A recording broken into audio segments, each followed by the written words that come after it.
This is a very precious.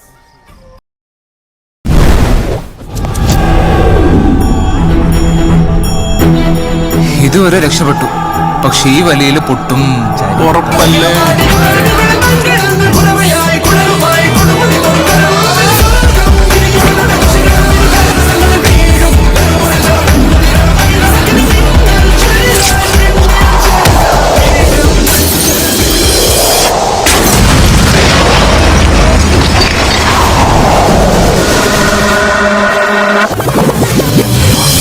Govinda വണ്ടി Where is it?